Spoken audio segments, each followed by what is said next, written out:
تو حضرت عمر رضی اللہ تعالی عنہ احترام بڑے کیا کرتے تھے. آج تھوڑا سا کوئی عہدہ مل جائے نا تو انسان اپنی اوقات بھول جاتا. تکبر اس لیے کہ وہ اس کو اللہ کی طرف سے بھیک نہیں سمجھتا. جس کو کوئی چیز بھیک میں ملی ہوتی ہے تو وہ کبھی بھی اتراتا نہیں ہے. دیکھو آپ کے پاس کچھ بھی نہیں تھا پہننے کے لیے, بھیکاری بن کے کسی کے در پہ گئے, سیٹھ صاحب نے آپ کو ایک ٹائی دے دی, 3 پیس سوٹ دے دیا, بنیان دے دیا ہے بھائی, اور شیمپو دے دیا کہ نہا لو. نہا کے آپ نے ٹائی وائی پہنی, اب آپ اسی کے سامنے اکڑ رہے ہو اور لوگوں کو یوں کر کے دکھا رہے ہو, تو وہ بولے گا بھائی میں نے دی ہے, واپس لے لوں گا میں. تو جو چیز بھیک میں ملی ہوتی ہے انسان اس پہ اکڑتا نہیں, اور جو اپنے پیسوں سے خریدی ہوتی ہے اس پہ اکڑتا ہے. خود گئے طارق روڈ میں شاپنگ کی آپ نے, اپنی تنخواہ میں سے, آپ کو تنخواہ ملی تھی, اچھی تنخواہ ہے آپ کی, وہاں سے 3 پیس سوٹ ٹائی پہن کے آئے, اپنی گاڑی میں بیٹھے, پھر آپ ایسے ایسے کر کے گھوم رہے ہیں. کوئی شرمندہ نہیں کرے گا آپ کو, بولے گا بھائی السلام علیکم, اللہ نے آپ کو دیا ہے. تو اللہ کہہ رہے ہیں یہ جو تمہاری اپنی چیزیں یہ بھی اپنی نہیں ہے, یہ سب میں نے دی ہیں. یہ جو تنخواہ آپ کو مل رہی ہے یہ تنخواہ کہاں سے آ رہی ہے؟ یہ جو آپ کی کمپنی کی ارننگ ہے یہ تو قدرت کی پیداوار ہے نا, جو اللہ پیدا کر رہا ہے. کپاس اللہ نے پیدا کی, اس سے کپڑا بنتا ہے, تو آپ ٹیکسٹائل مل میں جاب کر کے تنخواہ لے رہے ہوتے ہو. یہ تو سب اللہ کی طرف سے بھیک ہے. آپ شوگر مل میں مینیجر لگ گئے بھائی, تو شوگر پیدا کون کر رہا ہے؟ یہ گنے اللہ پیدا کر رہا ہے. آسمان سے پانی برستا ہے اور وہ میٹھے لکڑیاں پیدا ہو جاتی ہیں, اس سے میٹھی میٹھی لکڑیاں پیدا ہو جاتی ہیں شہد جیسی, اس سے رس نکلتا ہے. ایک بارش ہے جو دنیا کی ہر چیز پیدا کر رہی ہے, ایک پانی ہے جو دنیا کی ہر چیز پیدا کر, تبھی پانی بند, سب کچھ ختم. تو یہ سب چیزیں بھیک میں ملی ہیں. تو حکومت بھی کس میں ملی ہے؟ بھیک میں. تو حضرت عمر جانتے تھے کہ مجھے جو حکومت ملی ہے کس میں؟ اللہ نے بھیک میں دی ہے, یہ میرا کمال نہیں ہے. تو لہذا بڑوں کا احترام کرتے تھے. حضرت خولہ بنت ثعلبہ رضی اللہ تعالیٰ عنہ کا بڑا دلچسپ واقعہ ہے. حضرت خولہ بنت ثعلبہ جو تھیں, ان کے شوہر نے ان سے زہار کیا. زہار کہتے ہیں کہ انتی علیہ کظہر امی, بیوی کو اپنے ماں کے کسی محترم عضو سے تشبیہ دے دینا کہ تم مجھ پر ایسے ہو جیسے میری ماں کی طرح ہو. تو عرب میں یہ الفاظ طلاق کے سمجھے جاتے تھے. تو جب ان کے شوہر نے یہ الفاظ کہے تو یہ پریشان ہو گئے کہ طلاق ہوئی ہے کہ نہیں ہوئی ہے. نبی صلی اللہ علیہ وسلم کے پاس آئیں, فتح مکہ کے بعد کا واقعہ یہ. عرض کیا یا رسول اللہ, کیا میں اپنے شوہر پہ حرام ہو گئی؟ آپ نے فرمایا حرام ہو گئی. وہ بار بار اللہ کی طرف دیکھتی کہ اللہ کوئی صورت پیدا کر دے. چھوٹے چھوٹے بچے بھی تھے, شوہر سے بہت محبت بھی تھی. پھر جاتی ہیں, پھر واپس آتی ہیں, یا رسول اللہ. جیسے لوگ طلاق دیتے ہیں نا بیوی کو, تو پھر عورتیں بھی آتی ہیں, مرد بھی آتی ہیں, مفتی صاحب 3 دے دی ہیں کچھ تو ہمارے نبی کیا کہہ رہے تھے کہ طلاق یعنی نکاح ختم, حرام ہو گئی ہو ہمیشہ کے لیے. اس لیے کہ آپ اپنی طرف سے, تو مفتی بھی اپنی طرف سے کچھ نہیں بتا سکتا. جب بار بار آئیں اور آسمان کی طرف دیکھتیں تو اللہ نے آسمان سے آیتیں نازل کی. قد سمع اللہ, 28ویں پارے کا پہلی آیت, قد سمع اللہ قول التی تجادلک فی زوجہا, تحقیق سن لی اللہ نے بات اس عورت کی جو اے نبی اپنے شوہر کے بارے میں آپ سے جھگڑا کر رہی تھی.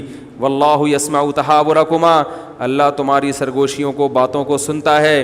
اور پھر اللہ نے آیتیں نازل کی, والذین یظاہرون منکم من نسائہم, جو لوگ اپنی بیویوں کو ماں کے کسی عضو سے تشبیہ دے دیں, زہار کریں, تو اس طرح کہنے سے ان کی بیویاں حقیقت میں ماں نہیں بن جاتی. یہ طلاق کا جملہ نہیں ہے, نہ اس سے طلاق ہوگی نہ بیوی حرام ہوگی, لیکن یہ بری بات ہے.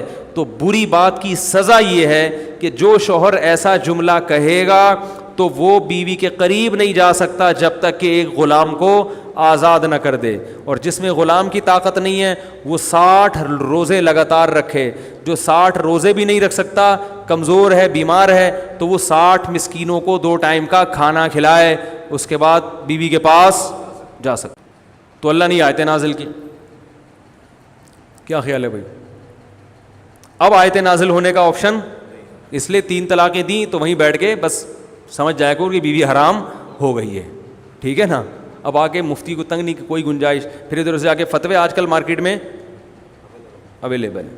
اور میں بتاتا ہوں اہل حدیث علماء کا میں احترام کرتا ہوں, لیکن 3 طلاق کے مسئلے میں ان کی رائے 100% غلط ہے, بالکل قرآن و حدیث سے متصادم, اجماع امت کے خلاف ہے. اس لیے ان کے فتویٰ سے بیوی حلال نہیں ہوگی. خود اہل حدیث کے لیے بھی اس فتوے پر عمل کرنا جائز نہیں ہے.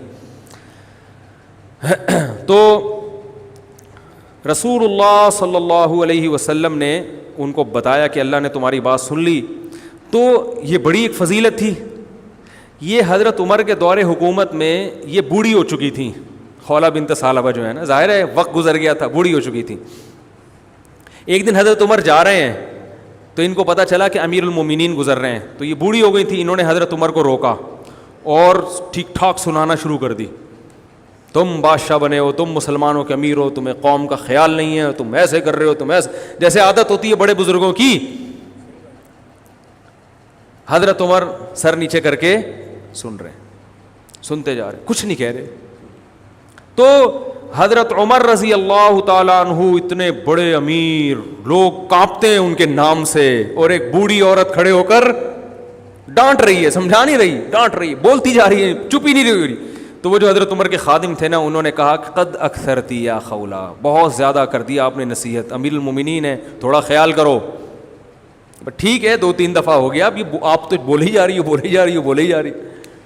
حضرت عمر نے ان کو خاموش کرا دیا, اپنے خادم کو. فرمایا کہ اگر یہ عشاء کے بعد کا یہ واقعہ ہے, فرمایا اگر یہ عشاء کے بعد سے فجر تک بھی مجھے کہتی رہے گی تو عمر اس کی بات سنتا رہے گا, کیونکہ یہ وہ عورت ہے جس کی بات کو اللہ نے آسمانوں پہ سنا ہے. تو عمر کون ہوتا ہے اس کی بات کو سننے سے انکار کر دے؟ یہ وہ عورت ہے جس کی بات اللہ نے 7ویں آسمان پہ سنی ہے. یہ آئی تھی نا نبی کے پاس گنجائش پیدا کریں, تو قد سمع اللہ, اللہ نے آیتیں نازل کی, اللہ نے سن لی اس عورت کی بات جو اپنے شوہر کے بارے میں آپ سے جھگڑ رہی تھی. تو جس کی بات اللہ 7ویں آسمان پہ عرش پہ بیٹھ کے سن رہا ہو, عمر کیسے کہہ سکتا ہے کہ بس کر, میں نہیں سننا چاہتا. تو یہ بھی وہی ہے اللہ کا خوف. یہ کہاں سے آیا؟ قرآن سے آیا. کوئی اقوام متحدہ نہیں تھی اس وقت, یہ کوئی بین الاقوامی عدالت نہیں تھی جس کے پاس دنیا کیس لے کے جاتی کہ یہ ہماری بات نہیں سن رہے. جب تک اللہ کا خوف نہ ہو, آخرت نہ ہو, انسان کا بچہ بن ہی نہیں سکتا, اور دنیا میں ظلم ہوتا رہے گا, اور اپنے اوپر بھی انسان ظلم کرتا رہے گا, اپنے اوپر بھی. دیکھو میں سگریٹ نہیں پیتا الحمدللہ, میں چرس نہیں پیتا, میں ہیروئن نہیں پیتا. یہ کیوں؟ اسلام کی وجہ سے نا. اگر آپ نہیں پی رہے تو کس کی وجہ سے؟ خدا کی قسم ایک دن کے لیے اسلام کو ہٹا دو تو دیکھو یہاں آدھے سے زیادہ لوگ شراب پینا شروع کر دیں گے. اپنی جان پہ ظلم ہے یا نہیں شراب پینا؟ بتاؤ میرے بھائی.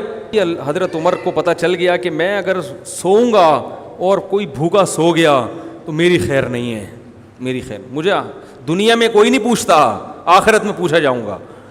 میں اگر اس بوڑھی عورت کے سامنے بول پڑا, خولہ بنت ثعلبہ کے سامنے, تو اللہ کہے گا اے عمر اس کی آواز تو میں نے آسمانوں پہ سنی اور جواب دیا ہے, تو مجھ سے بڑا تھوڑی ہو سکتا ہے. تجھے آج 22 لاکھ مربع میل کی حکومت مل گئی, میں نے بٹھایا, تو اب تو ایک بوڑھے کا احترام نہیں کر رہا. یہ خوف ہے جو ان کو سننے پر مجبور کر رہا ہے. تو صرف اسلام, صرف دین ہی نجات کا راستہ ہے میرے بھائی, اور آپ کی زندگی میں سکون اور اطمینان بھی صرف اسی لائن میں ہے, اس کے علاوہ سب بکواس ہے.